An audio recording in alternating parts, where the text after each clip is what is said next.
Good morning, everyone. Here we are, another interview episode with my good friend Brandon. How are you doing today, Brandon? Pretty good. Thanks for having me on, Robin. Appreciate you taking time to talk to us today. Why don't we start off by introducing yourself, your name, the name of your school, and the color of your belt. Yeah, so I'm Brandon Gross. I grew up in Kaneohe. I'm a Castle grad, 2007.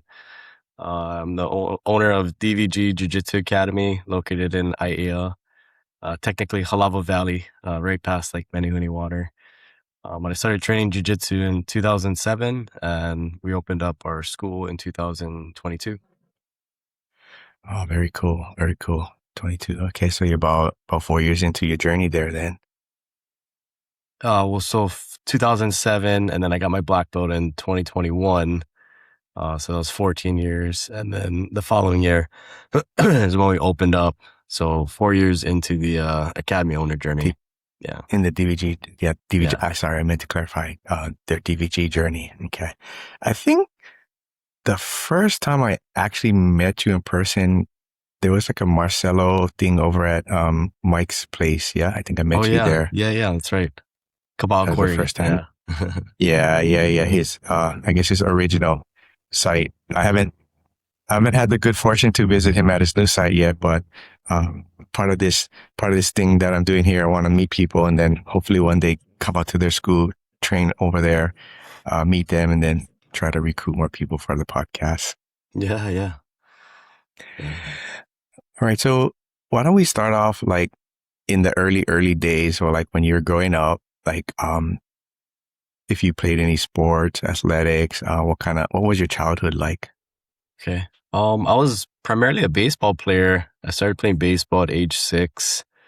I didn't have any martial arts experience or grappling experience. The most I had was getting pinned down by my older brother and just kind of getting beat up. But yeah, a baseball player. So went through the whole little league system from age 6, and then played high school baseball at Castle High School. Stopped playing right after high school. I was thinking about walking on and trying out for the team at HPU, which is where I went to college. But that's when my buddy Mikey at Kaizen Academy.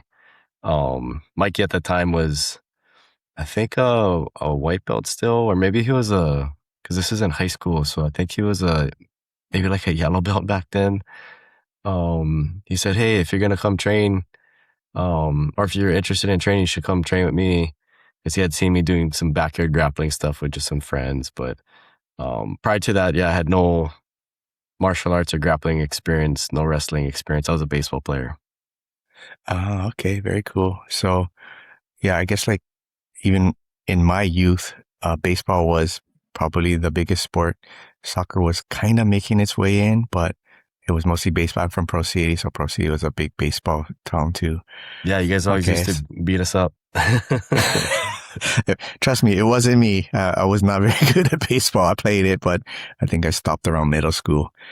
Okay, so right around after high school then is when you first get your taste of real jiu-jitsu, not getting beat up by your brother. All right. So what school did you start off at? Yeah, so we're doing some backyard grappling, and it's kind of crazy because it started off just in like my friend's living room, and then we'd use like my friend's front yard, and then it transitioned into the rec center behind Castle High School. So a group of us would go after school, and then that kind of evolved into like a mini fight club where a lot of the students caught wind of, hey, these guys are training after school. And then it started turning into like people matchmaking fights and all that. So it got a little out of hand, but, just when we're doing some grappling matches and stuff, I guess Mikey had seen me just kind of mess around and roll around. And he's like, hey, you're pretty good. And if you're going to learn this stuff, you might as well train for real, like train at a legit school. So come down and, check out K-Team. So I live, 5 minutes away from KT Martial Arts. And I just remember walking in for the first time and just deer in headlights, just, real nervous. And back then, I think it was more not as beginner friendly. You walk in and you got to earn your stripes, and nobody really said hi or whatever. So just I checked out that first class though, and I remember Ron Shiraki was the owner at the time, and watching him. I think one of the purple belts tried like to spinning armbar him, and he had flipped out and counter armbarred the purple belt, and I was like, "What just happened?" You know, that was incredible. Like that was the coolest thing I ever saw. So I was like, "Man, I gotta learn this." And he was smaller than the guy he had armbarred too, you know. And Ron had a real dynamic style. It was kind of um, good guard passing and like side to side movements. He was pretty acrobatic, and his style just really caught my eye. And I was like, I gotta learn this stuff. And having Mikey as a buddy to just kind of pull me in and just take me under his wing in the beginning, that really helped me. Oh, that sounds very cool. Yeah. So I want to go back to the Fight Club thing. That sounds kind of interesting and fun, right? I mean, so like what year was this? Like 2000? Yeah, so this is 2007, my senior year in high school. So I think that was the same year like Chuck Liddell was real popular, light heavyweight champ, and George St. Pierre, like kind of that UFC days where, UFC was still kind of on the rise. So, um, yeah, it was supposed to just be a small little grappling thing with some friends. And then, some of the other castle guys caught wind and started saying, "Hey, you're going to fight you and you're going to fight him after school." And then it turned into kind of like a little fight club. So we got in trouble, it got shut down. We used to just use the room where they would have like the treadmill and like the ping pong table kind of set up. We'd push that all off to the side and just, have a little fight club in there. But yeah, it got out of hand, so it got shut down pretty quick. I was kind of thinking like that's, I can't see that going very long. Adults probably start to come around and go, "Hey, what's going on in here?" Yeah, we got some good. I saw some good fights before we got shut down. It was a good time. Core memories from high school. That's awesome. That's awesome stuff, man. Got your own little UFC going on over there. Yeah. Okay, so all right, so you start you start over at K team. So as a school owner, right? I know that even for us when at Concept, when new people come around, right? First thing is like I'm sure like you like make them feel welcome, at ease, greet them. I'm not sure like what your perspective is on when new people come around to see your school. Yeah, I think that's one of the biggest deterrents. People are already in their mind. They don't know anybody. That's, just not knowing somebody alone is like reason to kind of be a little reluctant to step in. But then, if you do know somebody and you come in and still, hey, am I going to get beat up? How are people going to treat me? And, what is that initial experience going to be like? I think there's a lot of fear of the unknown. And so we always try to make sure people feel welcome, make sure we know their name. And I think that's a big part of it. Like back then, it was like, nobody cares to know your name until you are at least like a blue or purple belt, right? And then now I think because it's more beginner friendly, it's like, no, we want to get to know you from Jump Street, like as soon as you walk in, hey, tell me a little bit about yourself. And one of the cultures at our academy that we try to instill with not just me, but all of our students is, hey, go up and greet somebody that you haven't met yet. Say hi and be that person that you wish you had on your first day, just be a smiling face and just take genuine interest in trying to get to know people. And I think that first experience really helps put people at ease and just tells them, hey, this is more than just martial arts. This is a community of people that care about me and value me and are happy to see me. And that makes people want to come back. Yeah, I think you hit on another high point with a lot of the conversation I have. People talk about community, yeah, the support, the friendships, the relationships that are built through jiu-jitsu. And a lot of times the outsiders, they don't see it obviously because it's not, it's not in the manual. I mean, it's not in the list of things that you're going to acquire from jiu-jitsu because it's basically, oh, I'm going to learn this technique and be able to defend myself. But community that gets built out from jiu-jitsu is very big. Yeah. I try to instill a high value in getting to know people's names also because I have students and some of our coaches, even I'll challenge them. One of the things my boss used to tell me when I was in sales for many years is remembering somebody's name is the biggest compliment you can give them. And so I'll have some students go, well, yeah, I'm not really good at remembering people's names. And I'm like, I get it. There's a lot of people to remember. But if somebody were to tell you, I'll give you $1,000,000 if you remember my name tomorrow, would you remember that person's name? Yeah, you would, so that Yeah, just of shows course. us that if we attach that type of value to other people, then we go, man, you're worth more than $1,000,000 to me. Like I'm gonna do whatever I need to do to remember your name. I'm gonna write it down. I'm gonna say it back in my head 10 times. Want to make sure I hold on to your hand before I let go, and I go, right, it was Robin, right? And just making sure that there's that type of culture where people are worth more than $1,000,000. So let's take the time to really get to know them, and at least start off by remembering their name. Yeah, that's like you said, it's not too big a ask to remember somebody's name, even though at times we just kind of all brush it off like, oh, here's so and so, and then 1 second later, like, oh, what's his name again? Yeah. I'm so guilty of that too, Yeah, right? So yeah, and yeah, it's challenging. I'm not perfect at it, but that's what I strive to be, and I know how much it can just change the dynamic of the culture and the atmosphere, and yeah, make just people feel welcome. okay. So you start off a K team, right? Fresh off your we'll call it grappling experience at the at the rec center. Is it difficult for you to shift your mindset of like what you were doing previously to now start to learn this jujitsu? So when I first started, like taking that grappling experience, and like how did that process go of me actually learning out of school? Yeah, yeah. Okay, yeah, I think back then I remember going to Safeway with my dad, and there used to be all these, black belt magazines or jujitsu magazines in the magazine aisle. So while he was shopping, I would go and try and look at the latest magazine and remember the latest technique, and try it on my friends. I think BJ Penn had a website back then. I was like bjpenn.com, and he would post some techniques. So the information available was very limited, based on what we have, available at our fingertips today. But that's what I was doing prior to even stepping in at K Team. And Yeah. so that was kind of my mindset with Mikey asking me like, hey, you should come and check it out. I was like, nah, I'm good, man. I'm already, kind of watching technique, and studying magazines and stuff. And I thought I was, learning real jujitsu, but, making that transition over was very humbling. My first day in class, I was getting beat up by a teenager, and the professor came over and said, hey, so and so, take it easy on him.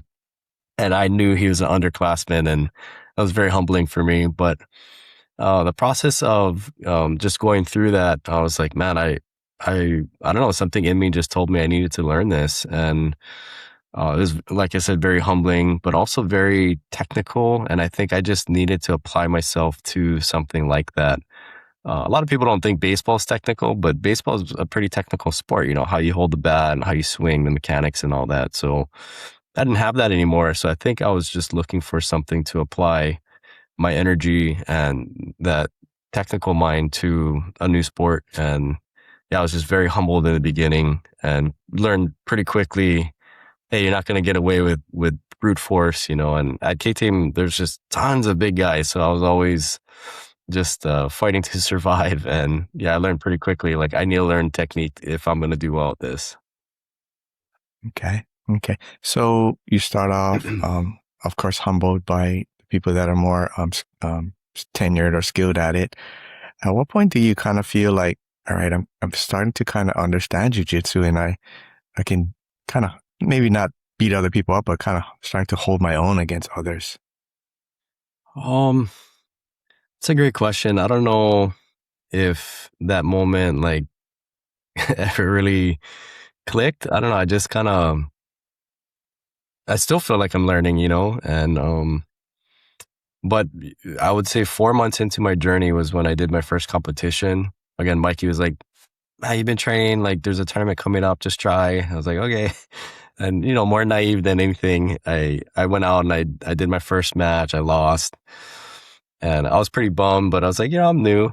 And he's like, well, you're already here. You might as well do the open. And I was like, I don't even know what that is, but okay.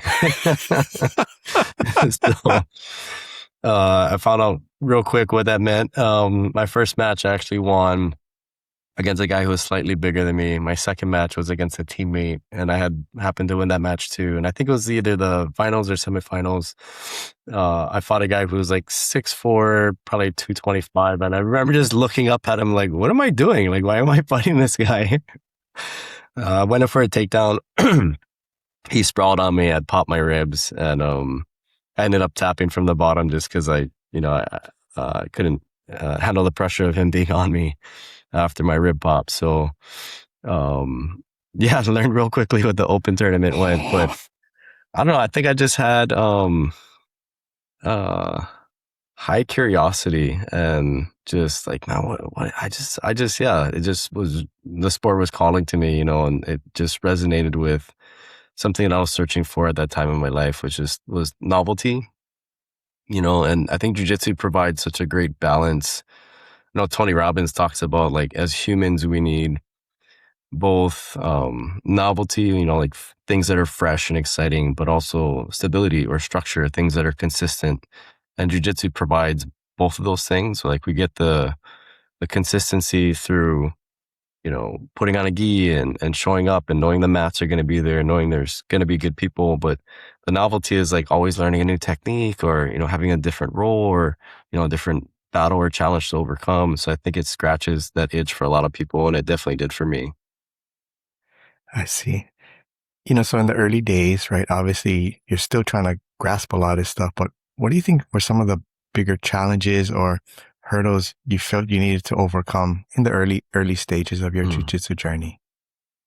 Staying around people, I think a lot of times the tendency that I've seen as an instructor, and even for myself, is just to draw back, and kind of do life yourself and just go, I'm going to do my own thing.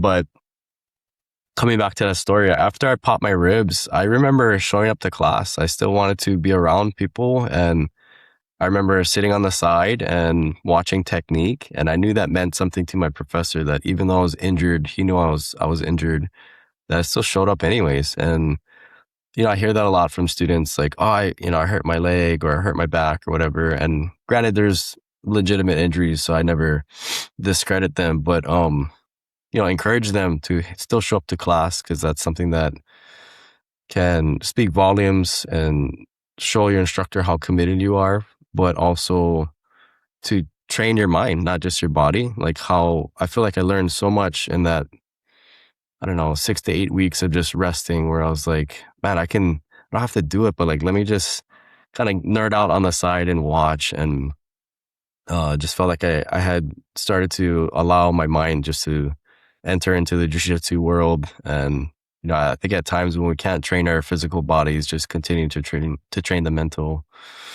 And my dad always says, he has a good saying, my dad's a pastor, and he would say, like, if you're grilling local style, right, we have hibachi and there's all these coals. It's like, if you take one coal and you set it off to the side, that coal is gonna go cold. And he's like, as people, we need to be surrounded by the hibachi. We need to jump in and stay close to the fire. And that's how we stay motivated and continue to move forward in life. That's an interesting analogy. It makes a lot of sense. So in the early days, right, obviously a professor probably had a big impact on your jiu-jitsu style. Was there anyone else that kind of helped you along in that early part of your journey? Yeah, so my first instructor had actually transitioned out of the school right around 4 months of me into my white belt journey. And my second professor was Mark Carano. He had taken over the school. And Mark was somebody who was really like a father figure to me. And I think Ron had that style of jiu-jitsu that really just kind of had that wow factor, I think, for a lot of people. But Mark, to me, was the guy who just pulled me under his wing, answered questions after class. He was always like asking me about what I was doing in college, and very focused on me as a person, not just me as a jiu-jitsu athlete, but hey, how's school going? What kind of job are you looking for when you graduate? Like, he always kind of had an eye out for me. and I really appreciated that. He took a lot of time to mentor me, but also was very sincere, but also very direct with his feedback. He wasn't afraid to shoot straight with me. So I remember rolling with him, and I guess I was just being more defensive because I knew, man, how dangerous he was, and he'd beat me up all the time, right? So I guess I was just kind of playing back, and he's like, "Man, what are you doing? Attack!" He's like, "Attack," and he would just challenge me in certain areas of my game. To Yeah, just he would call me to a higher standard, because I think he saw in me what I couldn't see in myself yet. And he's like, "Man, I always felt that. I don't think he ever vocalized it, but I believe in you, And one time I remember having a pretty good round with him, and he pulled me on the side and he's like, "I expect that from you every time." I was like, "Oh shoot, okay." So he had that way of just connecting with me, looking out for me, challenging me. So him, and then as I got to purple and brown and black belt was Chemo Craze, very technical instruction. Chemo, I think just the way his brain worked, he was a very curriculum heavy, just old school Helsing guy, just very, very technical. And he was a big guy, but watching the way he would teach, kind of absorbing that, helping me be a better instructor. But in the early days, yeah, it was definitely Mark. He took me under his wing. And then again, Mikey was still around, and had a handful of other friends who I just connected with, and, having battles, but also days where you just, yeah, encourage each other and, "Hey, come on, man, keep going." I think if I didn't have the peer support and the instructor support, I don't think I would have gone as far as I have. Yeah, just was gonna ask you if there were times where you felt like, all right, I think I can stop now, or this is Mm. not motivating, or Um, I think the time in my journey where I actually questioned continuing was through the pandemic, because I was a brown belt and my injuries really caught up to me. So I had a really bad neck pain for like 2 years, and ended up getting stem cell therapy and PRP, which really helped me. But during that like 2 year stretch, I was like, man, is this even worth it? Just kind of questioning the journey, not not questioning who I became in the process. Like I think that was something that always helped me keep going. When I first started, it was scratching that itch of not having baseball anymore and wanting to steward my energy towards something that I found fun. And then as I came through it, I realized, okay, this is really helping me be a better person. And so, yeah, I didn't question it from that aspect, but just the physical body. Like I'd be lying if I said, man, I didn't question that. Like not being able to turn my head, or just having sleepless nights, and just kind of going through that pain for that 2 years. It was pretty rough.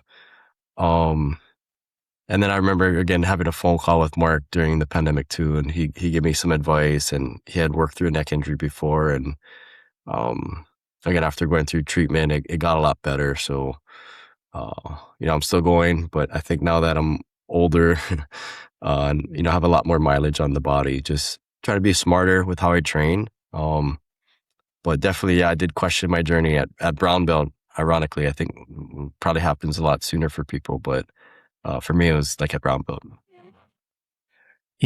a lot of people comment on the videos about, they're interested in longevity and what do they do. Like, can you kind of expand on when you say you train, try to train a little smarter, understanding it's more about keeping yourself in the game? What does that look for you? Yeah. I feel guilty sometimes, and I think maybe there's other academy owners that can relate, but like, when people come to the gym, I think a lot of times your students are expecting to roll with you. And so I want to roll with them, but it's like I can't roll with everybody every night. I learned that pretty quickly.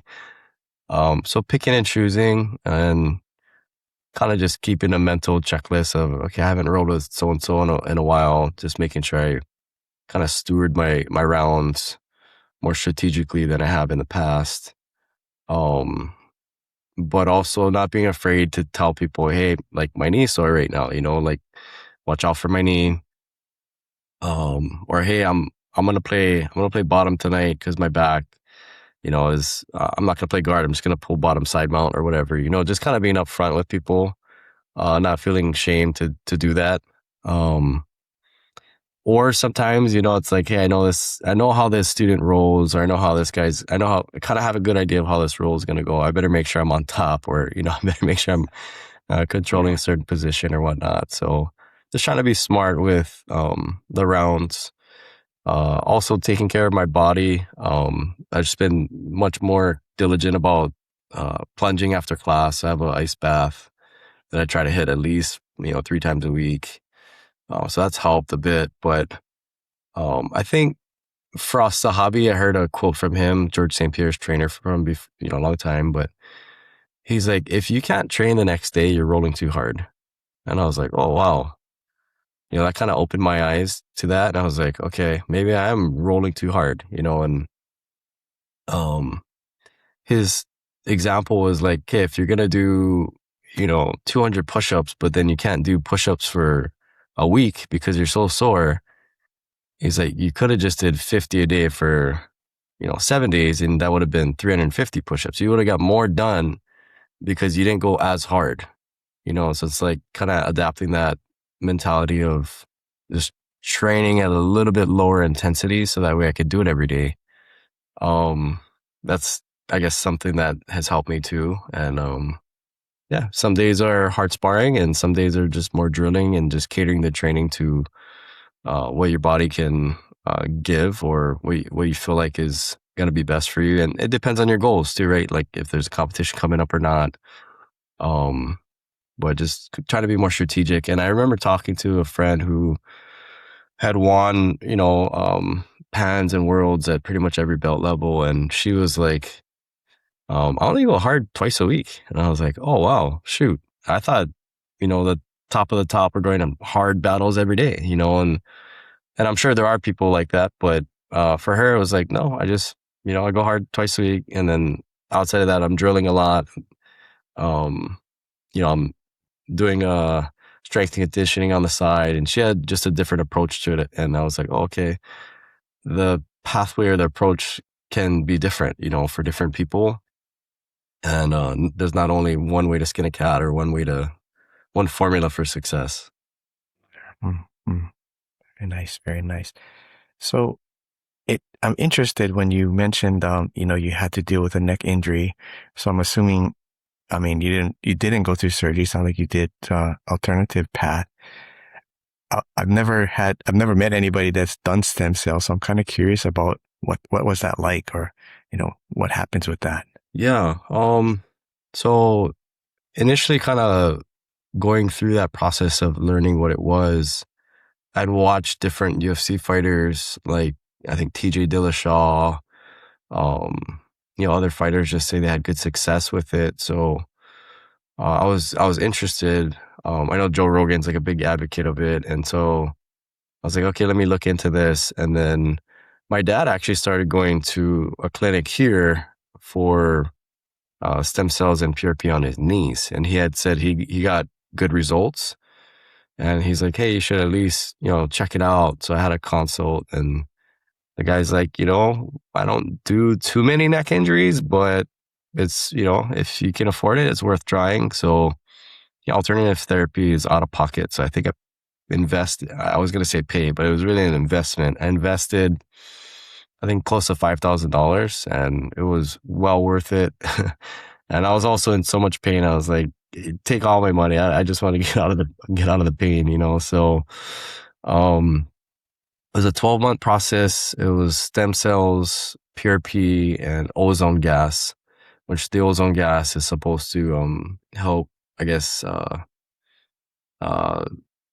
lengthen the time that the stem cells can be active or effective. So the doctor told me, yeah, it's not gonna get better right away, but the the hope is that over 12 months, you'll start to really notice a difference. And I did.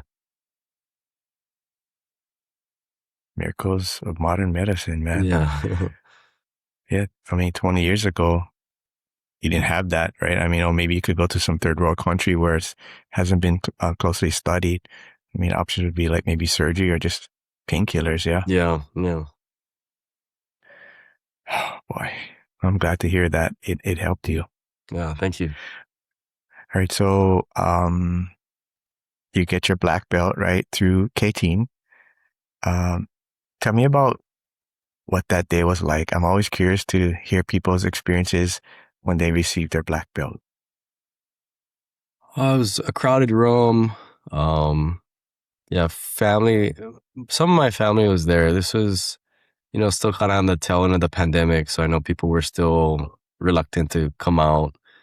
But yeah, I would say I was still, one thing I didn't mention that I think's worth mentioning was not only did I have a neck injury, but I was kind of going through like a season of anxiety and I'm sure a lot of people were dealing with that during the pandemic, but it was the first time in my life where I was like, I would have panic attacks on the mat. And that was really strange for me because usually the mat was my safe place.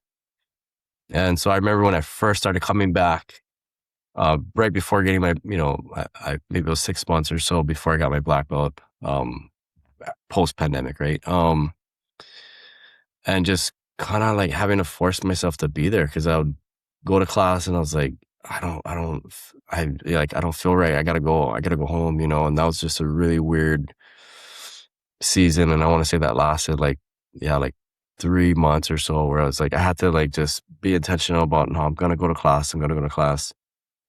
And eventually it went away, but, yeah, that was rough. So I think just for me getting my black belt at that time, I didn't feel at my best, I didn't feel like, hey, this is I'm at the peak of my brown belt performance and I deserve a black Right. belt, it's kind of like, I actually didn't feel, I hadn't been training for, a year or two during the pandemic very much. And, um, kind of coming through that and then getting my black belt, I felt like I deserved it, cause I'd been training for so long, but I didn't feel like, in your prime, like, yeah, this is the perfect time for me to get it. But I think in essence, it was the perfect time because I proved to myself like that was like the hardest battle I had to overcome was just getting back on the mat and being okay with not being my best and still moving forward and, dealing with that anxiety and panic attacks. Like, oh, that was really rough for me. So, the day of the event, yeah, it was special to share that day with my buddy Scott, who was one of my peers when we first started, and getting our black belts together. I think always just again highlights the journey and the valley behind going on that journey or climb together. Like getting your black belt by myself would have been cool, I guess, but it's so much cooler when you're like, man, we went through the journey together. We just have so much shared life experience. So to share that day and that moment with him, as well as the others who got promoted was special. But me and Scotty were close, and he owns a Hawaii Jiu Jitsu lab, and he's doing well with his school. And just to watch him um, take on his journey and knowing what he had to overcome, and yeah, just sharing that day with him meant a lot to me too. Oh, that's awesome. That must have been a great, well, not the greatest day, but it was a good feeling to get through that. And like you said, with your friend there, your longtime friend. Yeah, yeah. All right. So you get your black belt, right? And then, ceremony's done. You go back to class again. Do you feel, I don't want to say different, but do you take a different perspective of what your jujitsu is supposed to be now that you're, wear that black strap around your waist? Yeah, I think from a technical standpoint, yeah, always striving to reach another level. But I think what I felt was more of the weight or the mantle of responsibility to bring others up.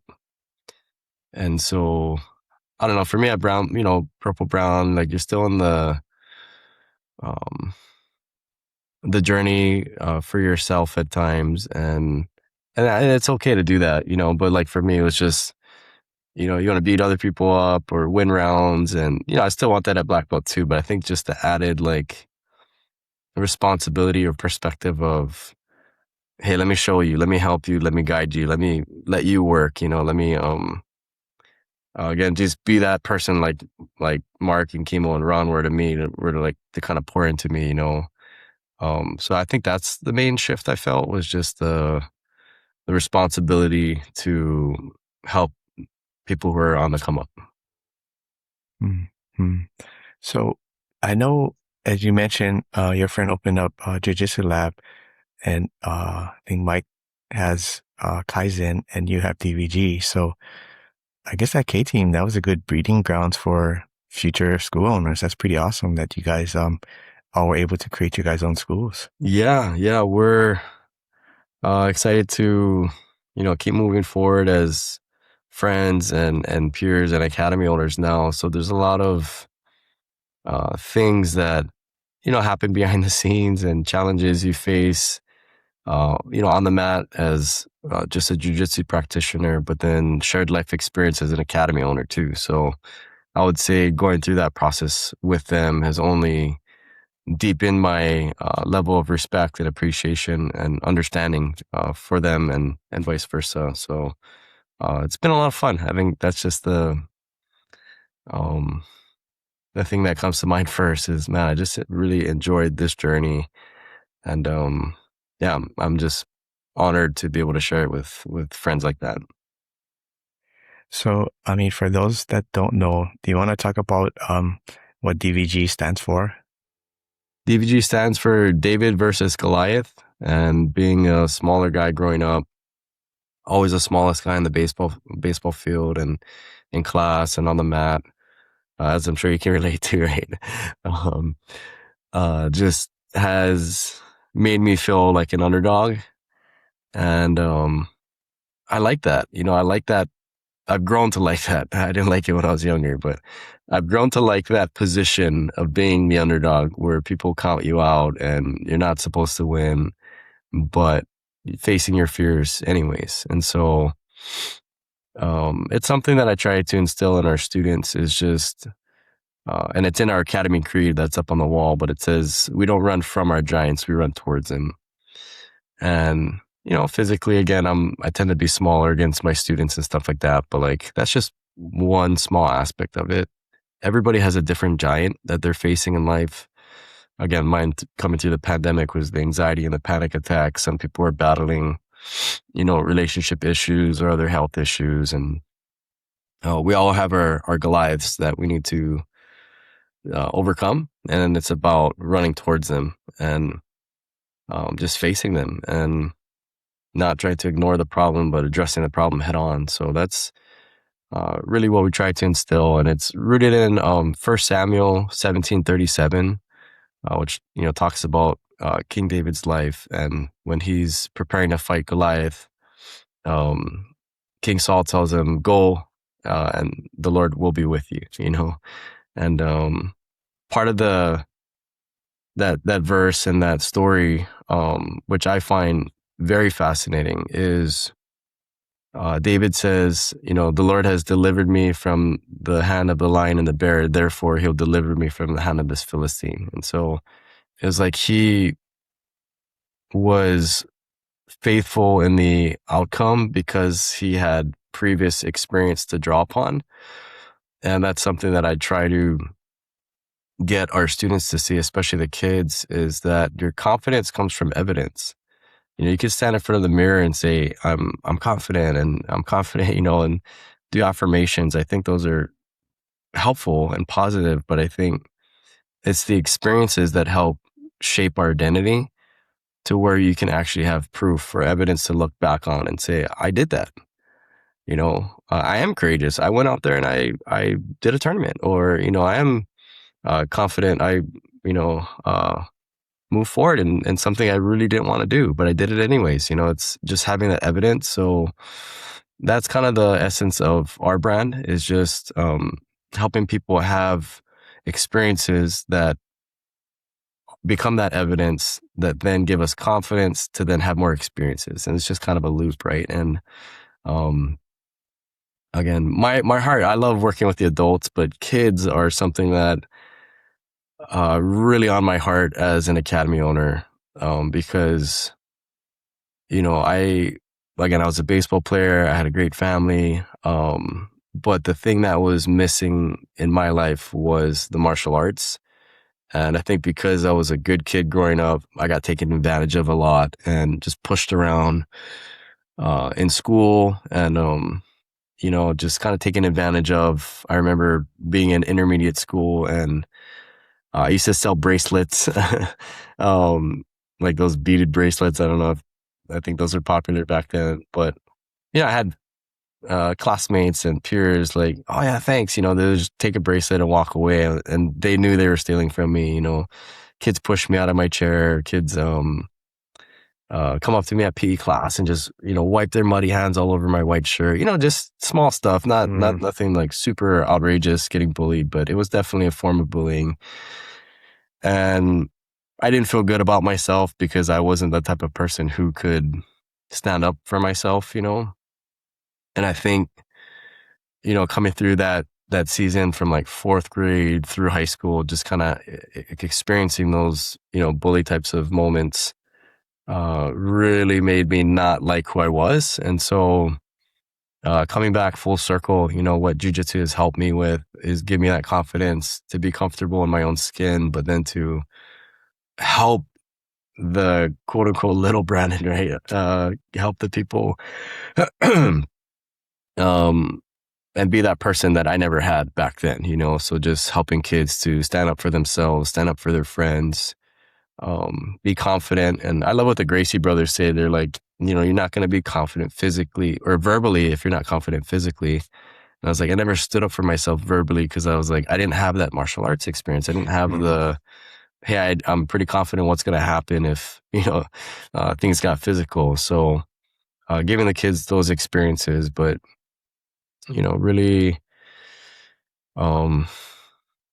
taking the opportunity seriously to help shape the next generation of kids through jiu-jitsu as the vehicle is just something that I take a lot of pride in, but also I don't overlook that opportunity or just responsibility that I know I have every day in front of the students. And as an academy owner, sometimes you look at the size of the class.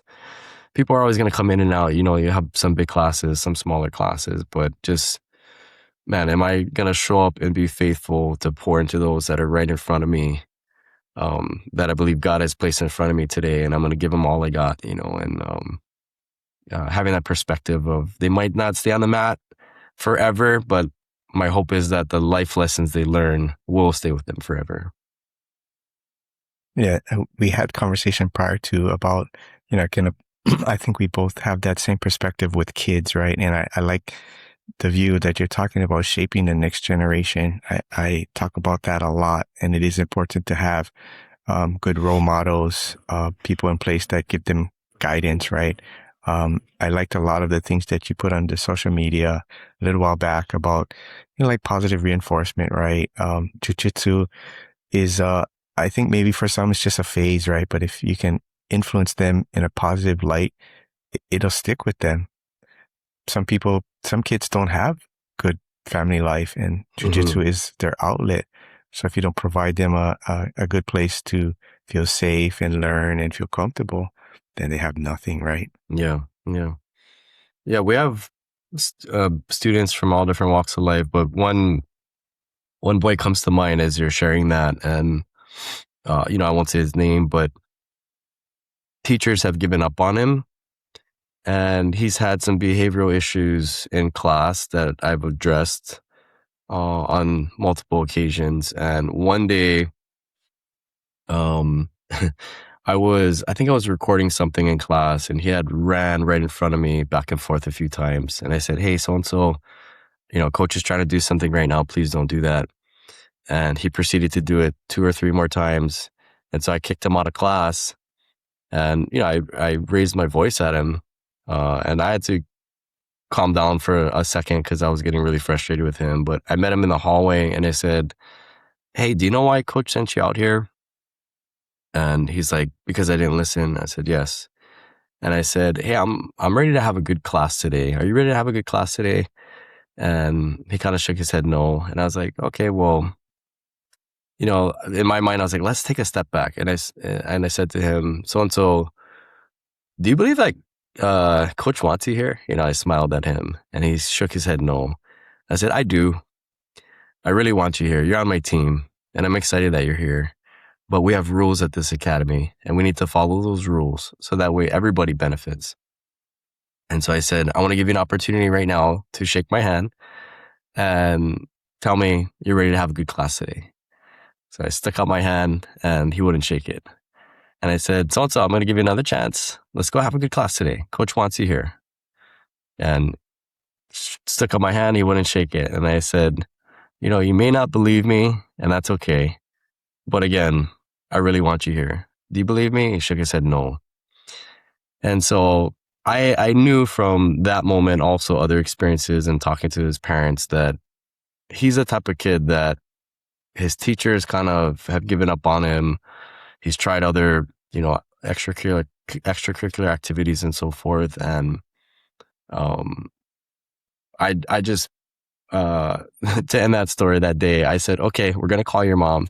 So I ended up calling his mom and he didn't do class that day. But we gave him an opportunity, to redeem himself. But I texted the mom and said, "Hey, I'll call you after my class." And ended up talking to her on the phone. And I said, "I'm not giving up on him. I know he had a rough day today. And I know what he's dealing with at school and stuff.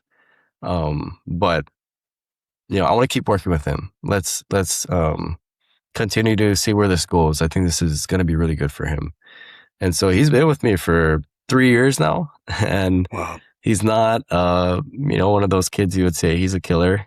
He's definitely still growing in his technical development and his focus. But for kids like that, where I think some people could easily say, "Hey, I don't want to work with him," or "He doesn't belong here."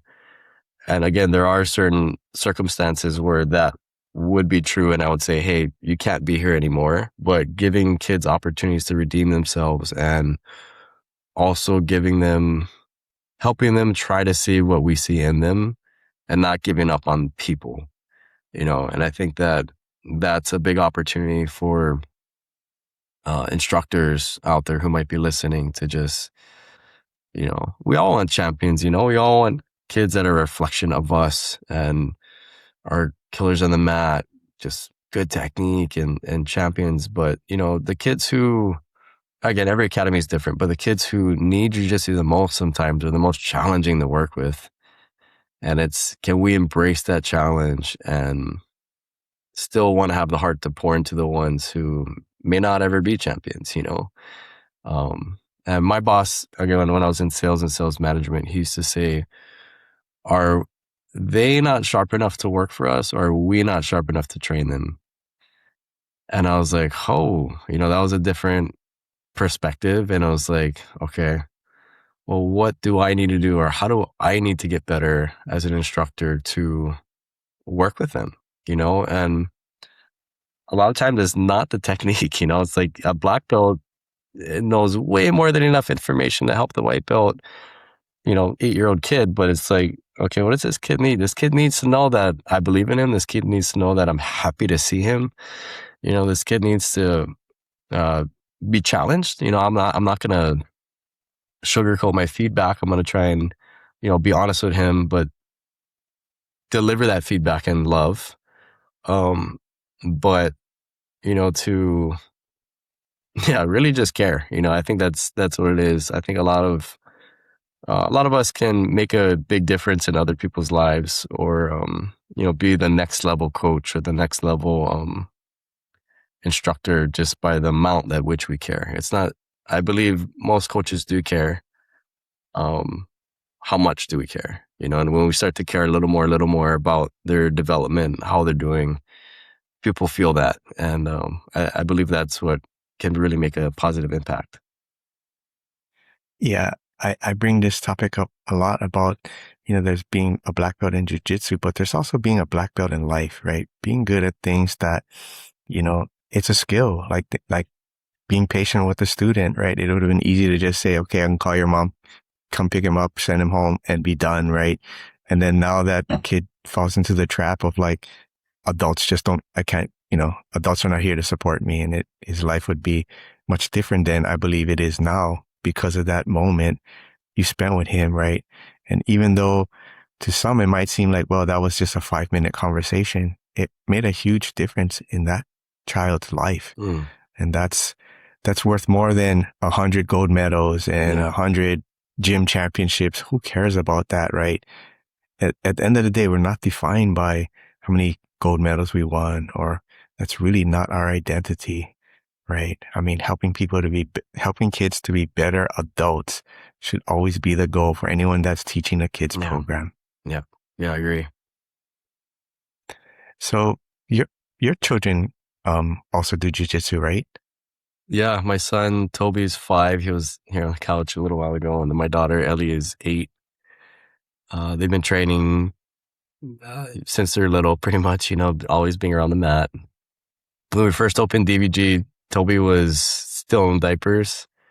So he used to fall asleep like under the desk and just pretty much anywhere around the gym. But yeah, both my kids are growing up around it. That's awesome. Do you find it easier or more difficult having your children in the class when you're teaching?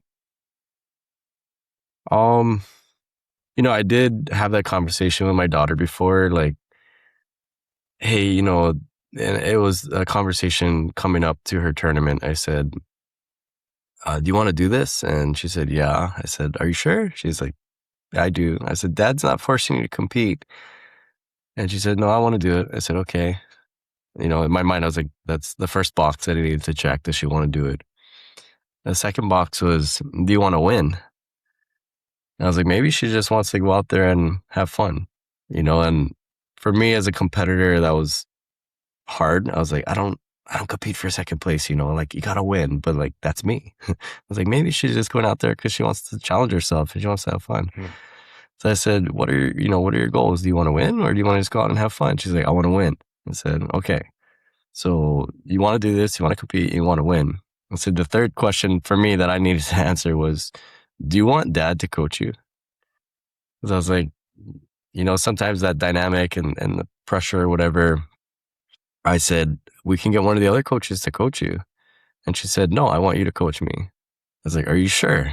She said, yes. So I said, okay, so you want to do this, you want to win, and you want Dad to coach you. I said, yes. I said, okay, if that's true, I need your permission to push you. Can Dad push you? Okay, because if you're asking me to coach you, I need your permission to prepare you. I mean, I need to prepare you in the way that I think is going to be in your best interest. Can I push you? And she said, yes. So, the relational dynamic throws in, different curveballs at you at times. And for me, that was like, okay, do I want her to do this or does she actually want to do it? And I think growing up with kids in martial arts, it's like, yeah, we want them to love what we love, but we can't force that love. And pulling back at times, I think, is one of the best things we can do to just give them their own space to fall in love with it. And, I wanted to make sure that she knew that, like, hey, let me just step away. But then, she answered yes to all those 3 questions. So I was like, okay, so she does want to do this. And okay, cool. She does want to win. And all right, great. She just happens to also want me to coach her. I'm like, as a dad, I'm like, yeah.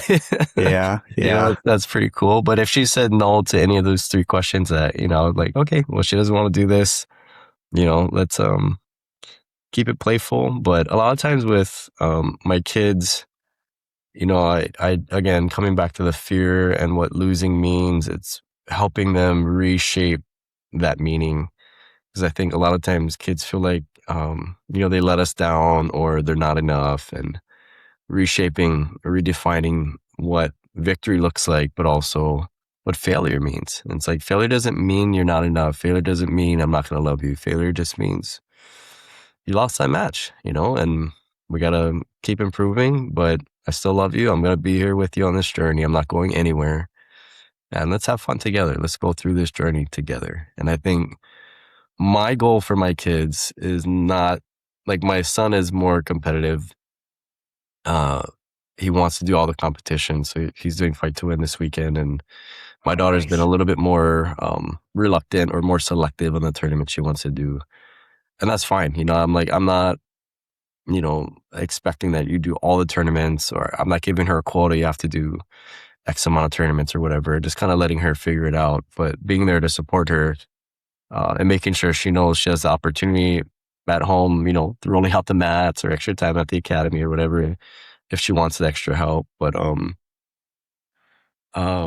yeah, just giving them space to explore. But, um, yeah, my kids are different too. So it's kind of navigating that, but also, yeah, again, having that long-term perspective of, would I rather you win a bunch of tournaments now and stop training by the time you're 16 because you're so burnt out and dad pushed you?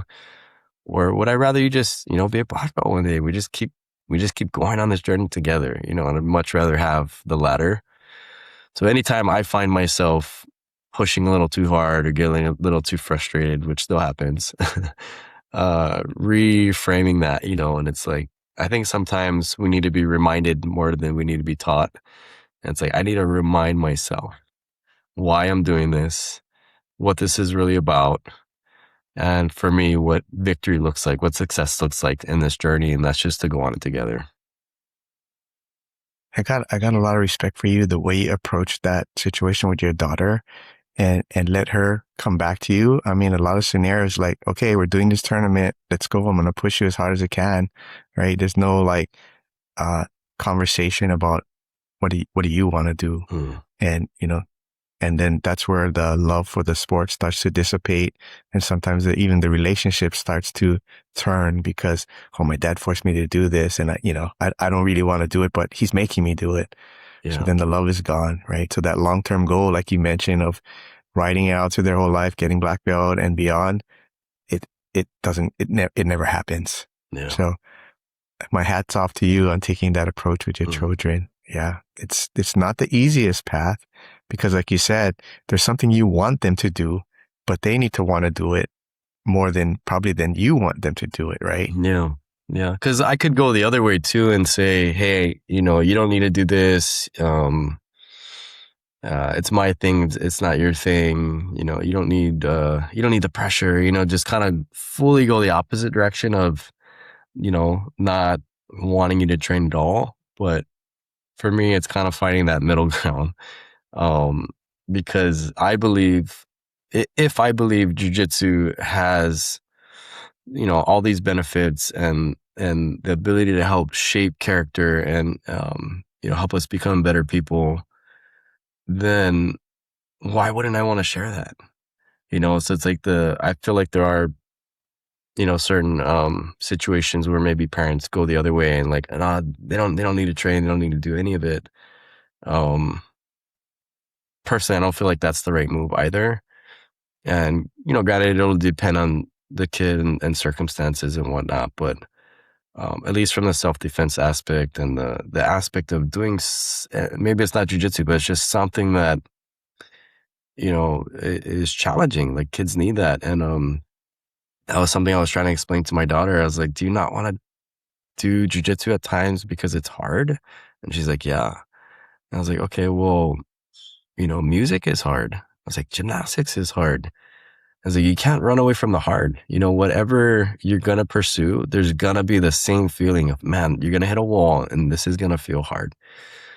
So just trying to explain that or reframe that in a way where they understand. And it's like, no, you are capable of doing hard things. That's a belief I want you growing up with. So, um, again, I feel like there's a balance between pushing and then like, hey, you don't need to do it at all. Like, let's, somewhere in the middle, and obviously catering that to the kid and, the circumstances, but, making sure that they're challenged. I think they all need that.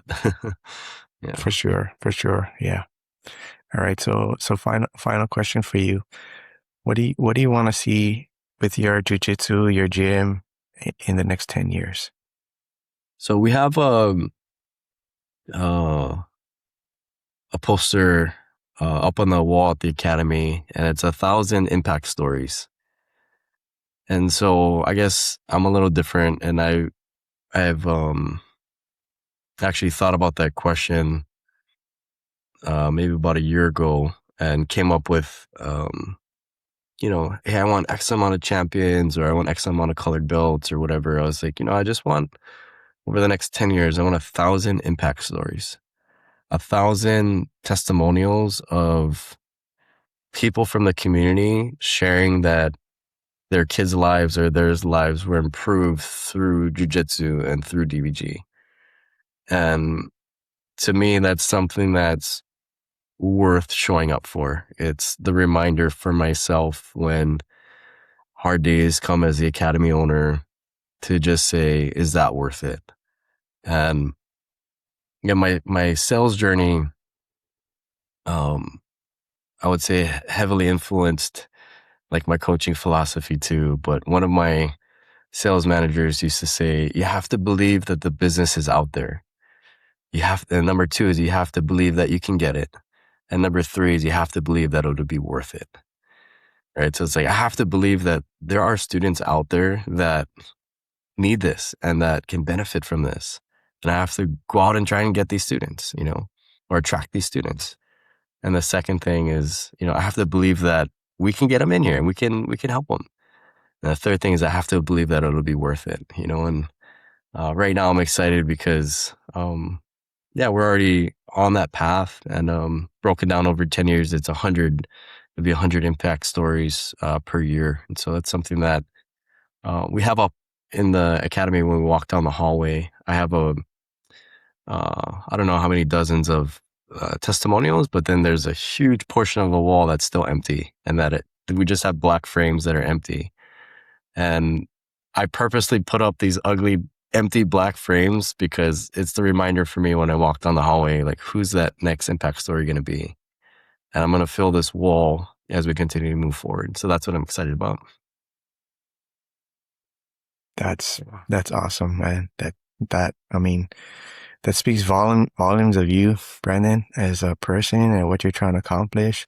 I know that a lot of it's, you're driven by your faith, helping others, sharing your vision, your knowledge, being selfless.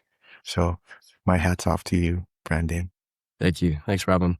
Yeah, thanks for having me on today and for thinking of me. And I love sharing my journey and talking a story with you. It's been fun. That's awesome. So, all right. From everyone at Small Man, we want to thank you for being part of this today, Brandon. And I hope to see you again soon. Maybe at the next, probably at Fight to Win. Fight to Win. See you there. Yeah, we'll see you there. Yeah.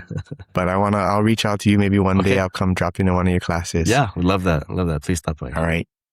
Take care, Brandon. Okay. Thanks, Robin. We'll talk soon.